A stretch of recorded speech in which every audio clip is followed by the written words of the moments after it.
गीता जो कि अर्जुन के माध्यम से आज पूरी दुनिया को सुनने मिला और हमारे हिंदू धर्म में तो बहुत सर्वोच्च है।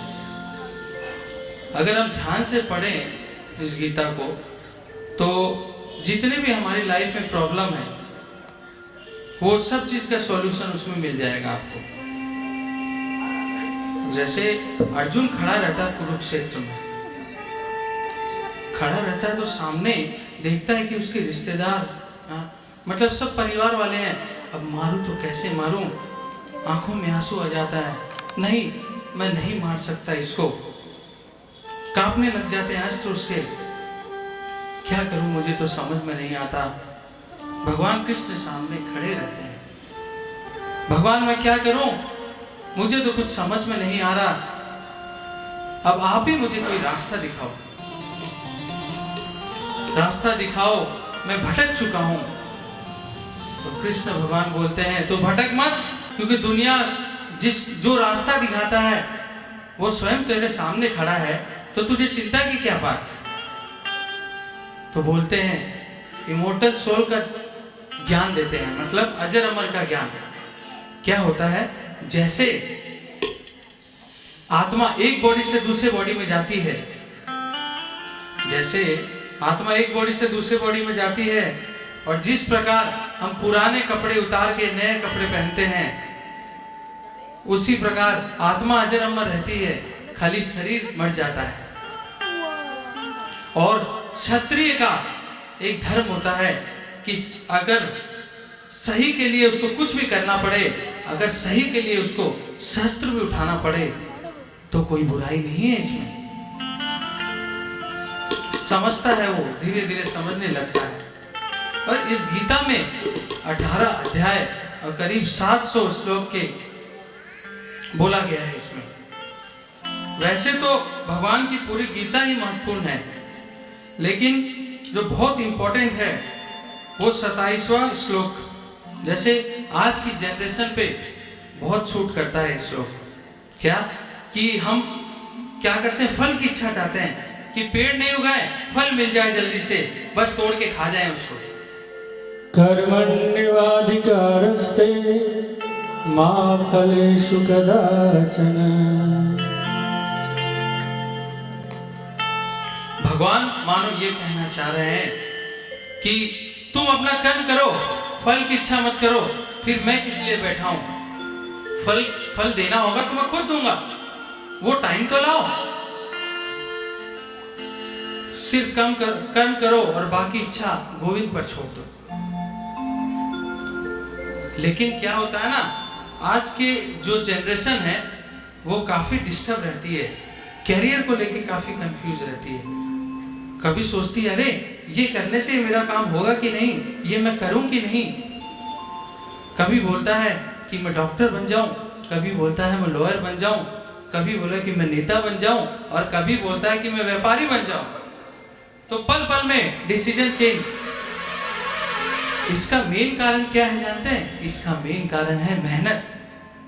हम देख तो लेते हैं हॉस्पिटल में जाके कि ये डॉक्टर बन गया, हम देख तो लेते हैं कोर्ट में जाके ये वकील, हाई कोर्ट, सुप्रीम कोर्ट में क्या करता है क्या नहीं, लेकिन हम ये नहीं देखते कि इसके पीछे इसका कितना आउटपुट है।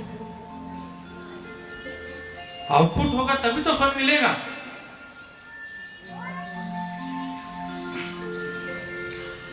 तो इसी तरह आप कर्म करिए, कर्म के बिना इस दुनिया में कुछ नहीं है।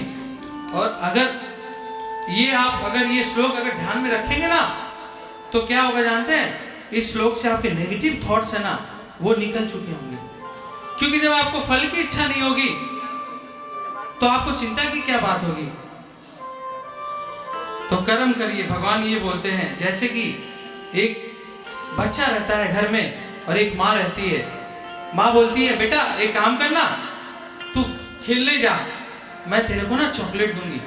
लेकिन माँ को ये नहीं पता कि वो जो खेलने जा रहा है ना उसके लिए वही रिवार्ड है, चॉकलेट उसे नहीं चाहिए, खेलना उसको बहुत अच्छा लगता है।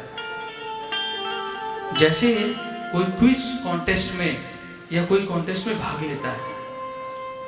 लेता है तो मान लीजिए वो क्वार्टर फाइनल, सेमीफाइनल, मान लीजिए फाइनल तक नहीं पहुंच पाया, लेकिन उसने कंपटीशन तो किया।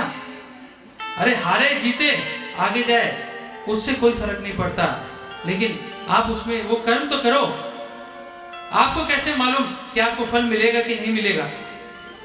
कर्म नहीं करोगे तो बैठे रहोगे, और जो अपॉर्चुनिटी है, जो सामने आई हुई रहेगी अपॉर्चुनिटी, वो भी आप खो दोगे।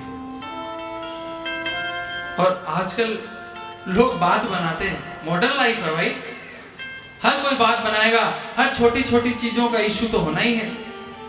तो क्या बोलते हैं, अरे भगवान कृष्ण ने गीता में यही तो कहा है कि ड्यूटी करनी है, डू योर ड्यूटीज। तो हम कर रहे हैं, सुबह जा रहे हैं अच्छा से ऑफिस, रात को आ रहे हैं आराम से, बस यही तो ड्यूटी है। अब मुझे एक बात बताइए, अर्जुन इतना इंटेलिजेंट था, उसके लिए 18 अध्याय क्यों लिखना पड़ा? वो तो एक श्लोक में ही मान जाता। हाँ सही बोला आपने। अब जैसे क्या होता है कि एक गांव में एक भक्त रहता है भगवान का।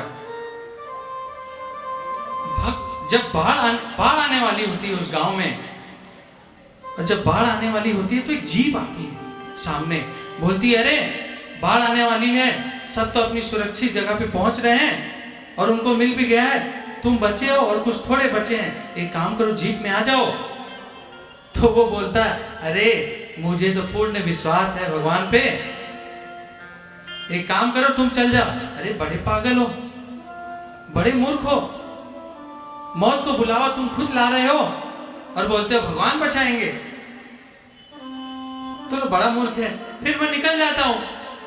तो बोले ठीक है निकल जाओ, चला जाता है। धीरे धीरे क्या होता है कि बाढ़ और तेज होती चली जाती है। फिर वो क्या करता है, एक तल्ले पे चला जाता है। एक तल्ले पे जब चला जाता है तो देखता रहता है सामने नाव आ रही है, नाव आ रही है, और नाव वाला भी बोलता है अरे अरे अरे आ जाओ जल्दी, हाई अलर्ट होने वाला है, डूब के मर जाओगे इसमें, अस्थियां भी नहीं दिखेगी।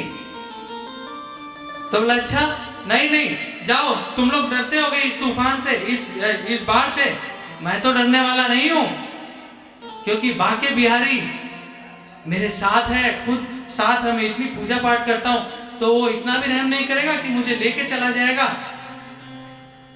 तो बोला अच्छा। बोला यार मैंने पहला पागल देखा है जो नाव में बैठे रहते हैं, उनको भी बोलते हैं देख कितना बड़ा पागल है, लगता मेंटल है, अभी अभी अस्पताल रांची से ही आया अभी अभी। बोला चलो अपना क्या जाता है, चलो। नाव चली जाती है, धीरे धीरे और बाढ़ आती है। अब बाढ़ की गति तो बढ़ती जाएगी ना, तो फिर क्या होता है, वो छत पे चला जाता है। अब लास्ट तो छत ही रहती है। देखते देखते क्या होता है, हेलीकॉप्टर आता है, हेलीकॉप्टर घूमता रहता है चारों तरफ। तो सामने उस भक्त को दिखता है, तो बोले अरे मैं काम करता हूँ, तुम ही बच गए, सबको तो मैंने ले लिया, तुम एक काम करो, मैं सीढ़ी डालता हूँ और इस पे चढ़ के आ जाओ। क्यों आऊं मैं, जब मैं इतनी देर जिंदा रह गया, भगवान चाहते थे कि मैं जिंदा रहूं, इसीलिए तो मैं यहां हूं, तो मैं यहीं रहूंगा, कहीं नहीं जाने वाला, मेरी भक्ति भटकने वाली नहीं है। हंसने लग गया हेलीकॉप्टर वाला, फिर से बोलता है कि अच्छा जा, तेरे जैसा मूर्ख मैं देखा नहीं। अब तू बोल रहा, खुद हमें बोल रहा है कि तू जा, और बोलता है कि नहीं मुझे कौन बचा लेगा, देखे हम भी देखते रहते हैं तुझे कौन बचाने वाला है। धीरे धीरे बाढ़ बढ़ती जा रही है, और आखिर में क्या होता है कि वो बाढ़ से डूब जाता है। डूब जाने के बाद वो ऊपर जाता है। ऊपर जाने के बाद भगवान के सामने आता है, अरे भगवान आपने ये क्या किया, मैंने आपकी इतनी पूजा पाठ की, इतना आपका कीर्तन किया, इतना सब कुछ किया, लेकिन फिर भी मुझे मौत के घाट उतार दिया आपने। बोले अरे पागल, मैं तेरा पतवार था, तू नहीं समझ पाया, वो जीव जानता है कौन लाया था, मैं तो तुझे बचाने आया था, लेकिन तू खुद नहीं आया तो मैं भी क्या करूं। नाव भी मैं ही लेके आया था और हेलीकॉप्टर भी मैं ही लेके आया था। अब कर्म करने के लिए तुझे हाथ तो बढ़ाना पड़ेगा, खाना सामने पड़ा है उसे खाना तो पड़ेगा, और मैंने तेरे लिए इतना सब कुछ किया, तू नहीं समझ पाया तो फिर मैं क्या करूं? कुछ नहीं कर सकता।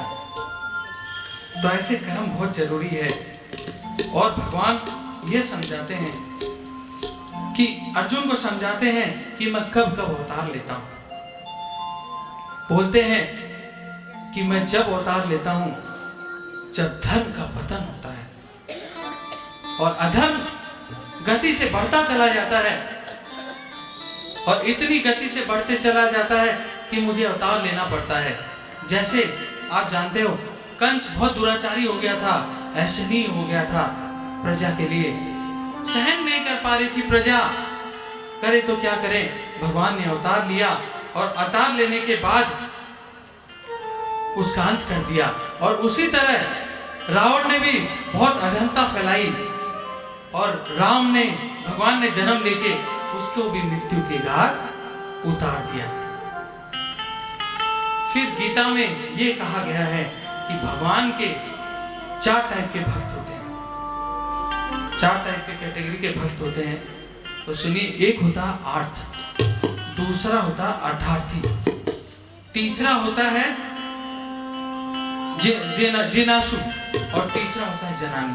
जिनाशु मतलब ज्ञानी और चौथा होता है भक्त, जनानी यानी भक्त। तो आर्थी जो होता है ना,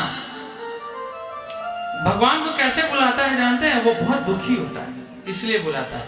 कैसे दुखी होता है कि दुखी किसी भी कारण से हो सकता है, नौकरी खो चुका हो, व्यापार में झटका लग गया हो, और बीमारी लग गई हो किसी के परिवार में, या कोई भी कारण हो सकता है दुख का, डिप्रेशन में हो, तो क्या करता है, किसी से सुनता है और जाता है मंदिर में जाके भागवत गीता ये सब पढ़ना चालू कर देता है। भगवान के मंदिर में आरती पूजा सब चालू कर देता है।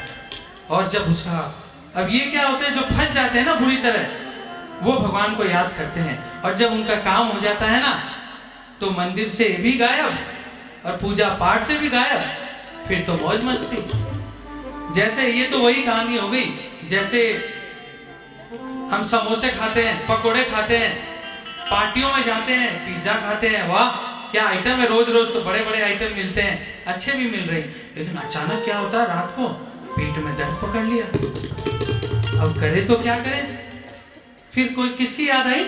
डॉक्टर की याद आई। 10 बार फोन किया, 10 बार जब फोन किया तो भाई 10वीं बार उठाना पड़ा डॉक्टर को। रात का टाइम था, अरे डॉक्टर मुझे कोई इलाज बताइए, मैं बहुत परेशान हो गया हूँ, कोई दवाई बता दो और कोई ऐसी चीज बताओ कि कुछ दिन तक मेरा शरीर अच्छा रहे।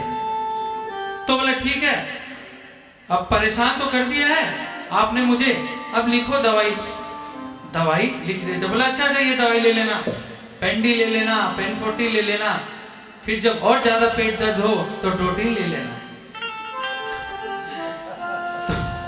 तो क्या होता है, फिर बोलते हैं एक काम करना, शरीर स्वस्थ रखना, तो बोले एक काम करना, सुबह सुबह योग करना। ठीक है भाई, योग भी कर लेंगे, और जो उबली हुई सब्जी है ना वो खानी पड़ेगी अगर स्वस्थ रहना। तो बोले ठीक है भाई, उबली हुई क्या? बोले गोभी खाना, आलू तो मत खाना एकदम, नहीं तो फिर पेट भी फूलेगा और दर्द भी होगा, और मसालेदार तो एकदम ही मत खाना। उबली सब्जी का मतलब जानता हूँ। तो फिर चालू हो जाता है, दवाई भी लेती है, योग भी चालू हो जाता है, सुबह 6 बजे भाई साहब उठ जाते हैं, और इधर उबली सब्जी भी चालू। कई दिन तक चलती रही, मेहनत करता रहा वो अगला, और आखिर में शरीर फिट हो जाता है।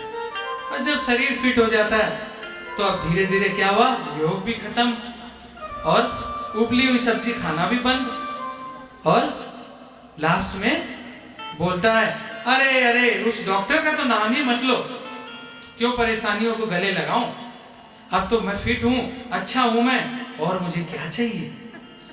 तो ऐसे होते हैं भक्त, और ऐसे होते हैं डॉक्टर और पेरेंट, ये डॉक्टर और ये जो पेशेंट, इसमें यही तो रिलेशन होते हैं, और भक्त और भगवान में भी तो यही होते हैं रिलेशन, जब दुख का समय होता है। जो आर्थ भक्त होते हैं भगवान के, और अर्थार्थी क्या होते हैं, अर्थार्थी भी इस टाइप के होते हैं, सिमिलर होते हैं, बस थोड़ा बहुत चेंजेस आता है इनमें। इनमें क्या होता है, भगवान ने धन दिया है धन में क्या क्या दिया है? धन से जो चीज बनती है, जो चीज रहती है, क्या बंगला, गाड़ी, सब कुछ की फैसिलिटीज है, लेकिन कुछ कमी रह गई है। अब कमी क्या रह गई है? कमी ये रह गई है कि कोई संतान नहीं हुई है। सब कुछ होते हुए कुछ चीज की कमी रह गई। तो भगवान कोई बोलता है काम करना, मंदिर जाना, पूजा पाठ करना और भगवान की सेवा करना, और जब तुम्हारी वो सुनेंगे तो फिर कोई बात ही नहीं है। तो मंदिर में सुबह 4 बजे उठती है, पूजा पाठ करती है, रोज जाती है, भगवान शंकर को भी जल चढ़ाती है। जाते जाते क्या होता है, समय एक ऐसा आ जाता है कि संतान भी हो गई। संतान होने के बाद अब फिर वो भी अर्थार्थी और आरती तो एक ही है। ये दोनों का क्या होता है, कोई जरूरत आते हैं ना, कोई जरूरत की चीज जब चाहते हैं, कोई भी चीज किसी भी तरह, तो ये लोग उसी तरह भगवान को याद करते हैं, और बाकी मस्ती मौज तो चलती रहती है बाद में। फिर भगवान क्या, जब भगवान क्या होगा ना, जब समय आएगा तो फिर भगवान को याद करेंगे। तो इस टाइप के आरती और अर्थार्थी होते हैं। और एक है आपके तीसरे जो आते हैं जिज्ञासु।